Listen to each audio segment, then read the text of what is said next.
ახლა ჩვენ უნდა ვისაუბროთ ერთ ძალიან საინტერესო თემაზე, ეს არის დოკუმენტური ფოტოგრაფია.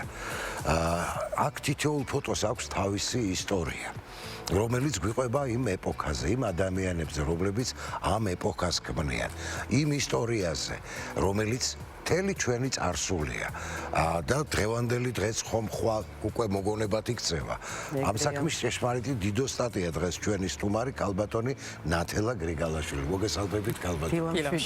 ძალიან გვიხარია თქვენი სტუმრობა. დაუსწრებლად ყველა გიცნობთ თქვენიდან გამომდინარე, რომ ნუ არ ვიცი, მარტო საქართველოში კი არა, საზღვარგარეთ არის გასული თქვენი ეს შემოქმედება და საზღვარგარეთის ხალხი ეცნობა საქართველოს, მის აწყოს, მის წარსულს და მოდით ახლა ვისაუბროთ, რას ნიშნავს დოკუმენტური ფოტოგრაფია. პირველ რიგში დიდი მადლობა, რომ დაინტერესდით ფოტოგრაფიით და განსაკუთრებით დოკუმენტური ფოტოგრაფიით. დოკუმენტური ფოტოგრაფია არის ფოტოგრაფიის მიმართულება, რომლის მთავარი მიზანი არის ასახოს რეალობა. ეს რეალობა შეიძლება იყოს ხანდახან ცოტა დადგმულის და ცოტა ჩარევაც, მაგრამ მთავარი არის, რომ ის ასახავს დღევანდელობას, იმ ცხოვრებას, სხვადასხვა მიმართულებას, ადამიანებს და მას აქვს თავისი ამოცანები. ეს ამოცანა არის რამდენიმე სახის მიმართულების, მაგალითად შემოგვინახოს ისტორია, რომ მომავალმა თაობებმა ნახოს როგორ ცხოვრობდნენ ადამიანები, რა მოვლენები იყო ისტორიული და საერთოდ შემოვინახოთ ისტორია, ეს არის ძალიან მნიშვნელოვანი.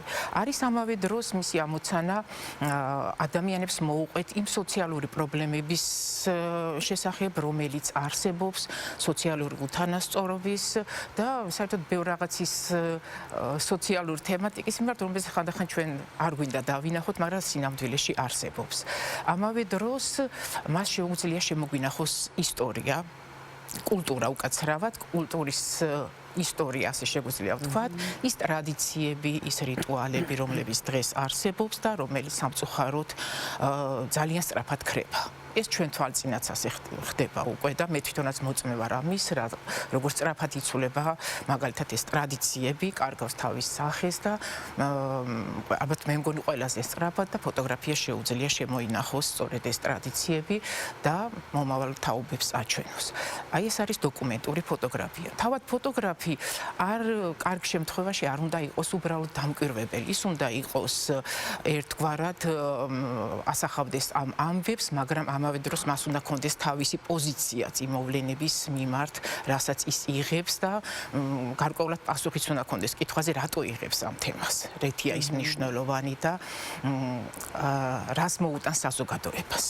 კალბატონი ნათელა, თქვენ ფაქტიურად მემატიანებ ბრძანდებით და იმ წუთს იჭერთ, რომელიც შემდეგ უნდა გადავიდეს აი ესე მარადისობაში.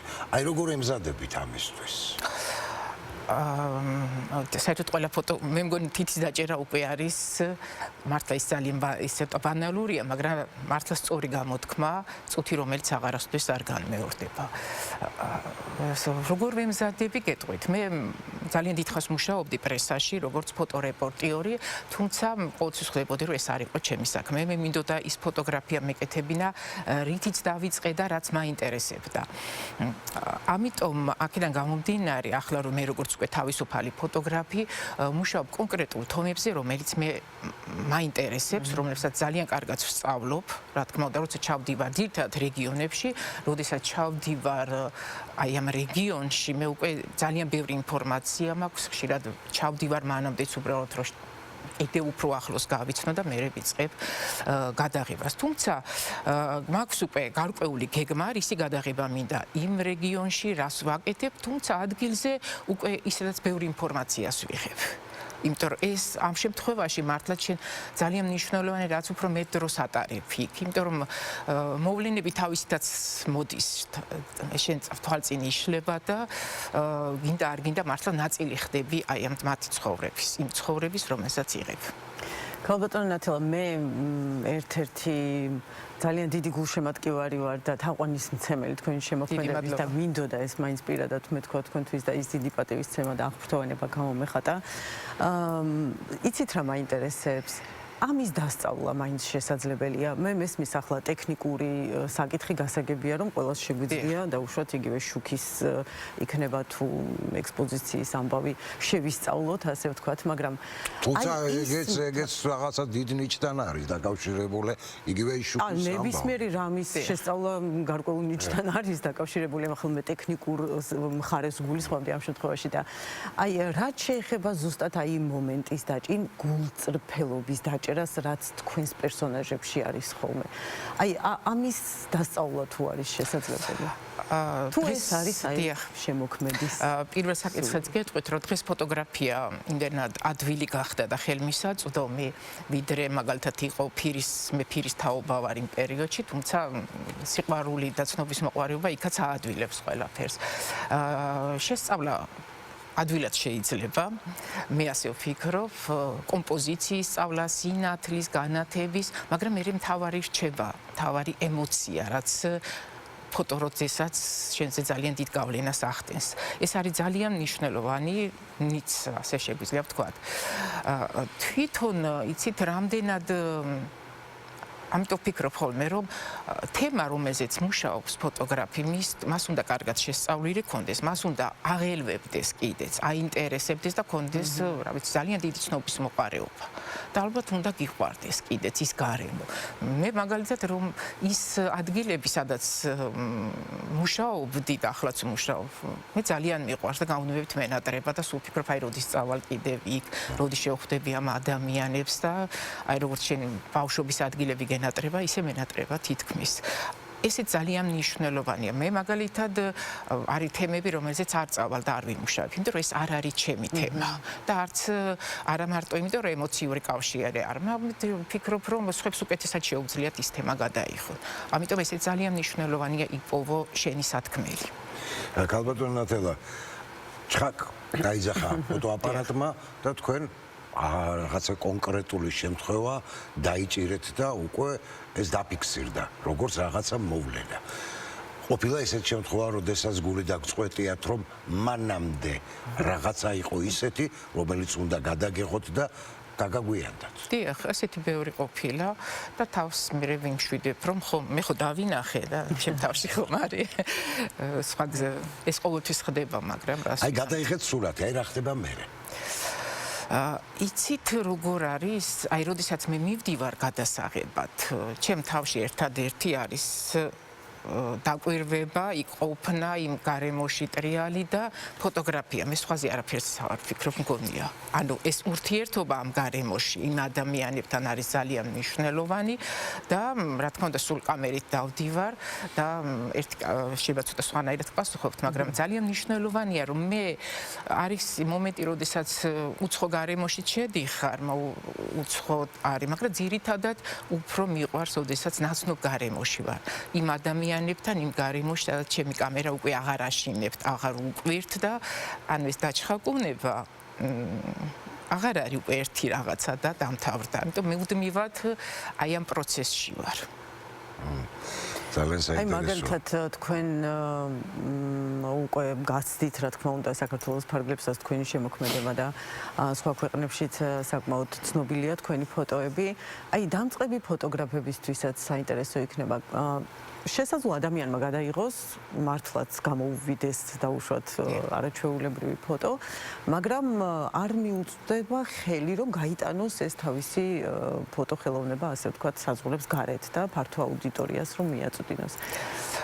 იცით, მე მოსწავლეებიც მყავს და სულ ვეუბნები ხოლმე, რომ მე მშურს მათი იმდენად დიდი შესაძლებლობებია დღეს, ვიდრე მე როდესაც ვიწყებდი, როდესაც ყველაფერი ჩაკეტილი იყო, მადლობა ღმერთს, რომ დღეს არსებობს ინტერნეტი და ინტერნეტის საშუალებით ყველაფრის დღეს შეუძლებელია, რომ ადამიანმა ვერ გაიტანო შენი ნამუშევრები უცხოეთში. არსებობს უამრავი კონკურსები, როგორც მოყვარულებისთვის, დამწყებთათვის, აი ესეთ ასაკობრივი ზღარის ყველანაირი თემატიკის და ფასიანიც უფასოც მე ყოველთვის ურჩევ რომ უფასო კონკურსებში მიიღონ მონაწილეობა და მართლაც არის უამრავი ფესტივალებიც, ანუ შესაძლებლობები ძალიან დიდია და ადვილად ხელმისცენ ამ ყველაფერს ეს არის უფრო საინტერესო. გასაგებია პლატფორმები ძალიან ბევრი იქნება, მაგრამ აი რა ფორმით თქვენ როგორ ურჩევთ, რა ფორმით? იცით რა მოთხოვნები ყველა ამ კონკურს, მაგათად კონკურსებს თუ ავიღებ, ყველას თავისი მოთხოვნა. ეს შეიძლება იყოს ერთი ფოტო და კონკრეტული თემატიკა, მაგალითად ეს იყოს ლანდშაფტების ფოტოგრაფია, ანუ უამრავი მიმართულება, შეიძლება პორტრეტები იყოს, მაგრამ იყოს შეიძლება ერთი ფოტო ან ფოტოსერია, თავისი აღწერები, ძალიან მრავალფეროვანია და მართლაც არის ძალიან დიდი შესაძლებლობები. ჩემ დროს არაფერს არ იყო. ბრძანეთ რომ მე ვარო ფირის თაობა. დიახ. უღალატეთ ფირს თუ იცით რა არის ძალიან რთულია. საერთოდ იმდენად გაძვირდა ეს ყველაფერი ძვირის სიამოვნება, ჩემთვის წარმოუდგენელია, რომ მე ჩემი პროექტებზე უკვე ფირზე ვიმუშაო. ამის შესაძლებლობა ნამდვილად არის, იმიტომ რომ პრობლემაზეც ვიტყვი. თუ თქვენ კითხვა არ გაქვთ, იმიტომ რომ დღეს ფაქტიურად დოკუმენტუ საერთოდაც არის განვითარებულ ქვეყნებში, სადაც დიდი ყურადღება ექცევა, იქაც კი დოკუმენტური ფოტოგრაფია არ არის ის ფოტოგრაფიის ის მიმდინარე, რომელსაც შეუძლია კარგად გაცხოვროს. პირიქით და მით უმეტეს ჩვენთან სადაც აღარ არის არც ჟურნალი, არც გაზეთი, ასეთ სოციალური პოლიტიკური შინაარსის ფოტოგრაფია ფაქტიურად საკუთარი, ანუ ეს რაღაცა მარტო ხარ და არა ყველაფერს მაგალითად ჩემ პროექტებს ძირითადად მე ჩემი შესაძლებლობით ვაკეთებ და ეს ძალიან მნიშვნელოვანი კი არა, ძალიან დიდი პრობლემაა ჩვენთვის. მით უმეტეს ფირით ახლა მუშაობა უკვე თითქმის შეუძლებელია. თქვენი აზრით როგორი მომავალი აქვს დოკუმენტურ ფოტოს საქართველოში? ვერ გეტყვით თუ ასე გაგრძელდა, ალბათ ეს არის ისევ სრული უყურადღებობა, ასე შემიძლია გითხრათ, დოკუმენტური ფოტოგრაფიის მიმართ. ალბათ უნდა გიყვარდეს ძალიან. ერთადერთი არის სიყვარული, რაც გამოძრავებს ინტერესი, ცნობის მოყვარეობა და ზუსტად ვიცი, რომ დოკუმენტური ფოტოგრაფია ჩვენ აუცილებლად გვჭირდება და როგორც თქვი, მას ისტორიის შემონახვის ერთ-ერთი საუკეთესო საშუალება და მომავალისთვისაც ის მნიშვნელოვანია. არ ვიცი ხვალ რა იქნება ნამდვილად. ძალიან დიდი მადლობა. ახალგაზრდების ჩართულობა არის, ხო? დიახ, რა თქმა უნდა. ძალიან აინტერესებთ, უყვართ ფოტოგრაფია და ეს ძალიან მისასალმებელია. რასაკვირველია. ჩვენ გვინდა ძალიან დიდი წარმატება გისურვოთ თქვენს მოსწავლეებს და ყველა იმ ადამიანს, ვისაც ეს ხელოვნების ეს დარგი და ეს ჟანრი კონკრეტულად დაინტერესებს. დიდი მადლობა. გალბატონი ნათელა გრიგალაშვილი გახდათ ჩვენი სტუმარი.